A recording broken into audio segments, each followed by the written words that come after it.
I thought I would jump on and do a live, which I have only ever done once before, and yeah, not an area I'm comfortable with.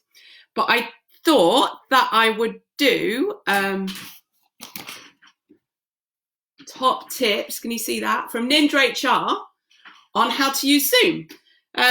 Because I've been working from home for a while now, I've done quite a lot of consulting on Zoom. So I'm like 5 minutes ahead, and I've had a chance to get it all wrong and to get it right and to try different things out. So I thought I'd do my 5 top tips.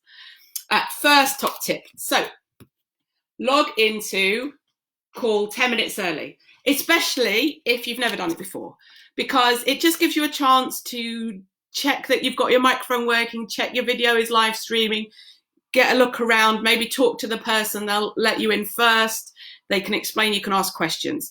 As you get better and more experience, you don't necessarily have to do it 10 minutes early, but I'd always say sit down at your computer or your phone, maybe a good 5 minutes early, because by the time you've turned everything on. So don't make it stressful for yourself and log in early. Second, choose your background carefully. Oh, this is quite funny, especially some of the professional stuff. How you present yourself, we know this, makes an impact on how people see us. So what is behind you, you have some choice over what people see, but it does make a difference. So what do you want to show about yourself? Now, as you can see from me, this is pretty much who I am. This is my office. It's a little bit messy. There are books, shelves, Lego. It's a sense of who I am. I'm comfortable with it. I'm quite happy. But some people clearly have got strange things in their background, or strange angles. So think about your angle. What's your best viewpoint? Probably for most people, it isn't kind of looking up, because you see my double chin if I do that. But have a think about angles and what's in the background, and get yourself comfortable. So I've literally got my laptop stacked on a pile of books. That's all I've done. It's nothing fancy, but it means that it's at a good level. I'm on a nice, comfortable chair.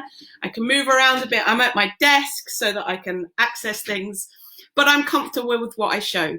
You can use backgrounds on Zoom, but you need to have like a blank wall for the system to be able to recognize the difference. So if you want to kind of put yourself on the Golden Gate Bridge, or on a beach, or in a posh kitchen, because you don't want someone to see your actual kitchen, do that, but make sure the background behind you, and you can literally just sit in a chair with a wall behind you, or a door or something, and it's clear. So really get an idea of kind of what your background is and what you want to communicate with that. Number 3, remember to smile. If you go out for a drink in the pub or go to a meeting, we will look to whoever is talking, and our focus and our attention, our eyes will go there. And actually, if you're sitting in a big meeting and you're looking there, you don't necessarily see what people are doing beside you. With Zoom, everybody's faces is in front of you. So even if you're listening to a speaker, your eyes will see everybody. Also, we've only got this bit often to see. So what you do with this bit is more important. And I think sometimes people get on video conferencing and see it just as something where they're just listening. And so, for example, let's put on I can put on a very serious, and I can stop frowning or big bored or looking elsewhere. You are communicating all of that to other people. They can see it and they can respond. Sometimes you do just want to listen, in which case probably turn your video off, and then they can't see you yawning and making notes. But if you want to engage, and I take my hair down because there's something about just being a little bit more informal. I haven't got makeup on today, but sometimes that might be good. It's about using your face and your image to communicate what you want to communicate, and you can see yourself. So I can see myself smiling. Try not to,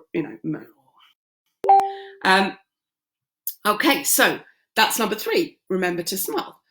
4, use visual cues. Obviously, these are actually some pretty cheap, I can't get whiteboards. So I can write things on these, and I can, and I've usually got one that says things like, I can't hear you, but also use your hands. So you can wave, you can give someone a thumbs up, you can clap, you can smile, you can give a hug, although that doesn't work quite so well. You can try all of these things, but feedback, communication is always a two-way thing. And in fact, with a Zoom call, potentially an 8-way thing.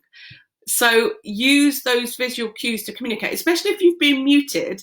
If the speaker says something like, do people understanding, or does that make sense? Then, a thumbs up. Or I had one where someone said, please get out a paper and pen. So I literally held up my paper and pen, so they knew that I'd done it. And if everybody does that, then they know, okay, so everybody's got it. If they don't, they know to hesitate. So use visual cues.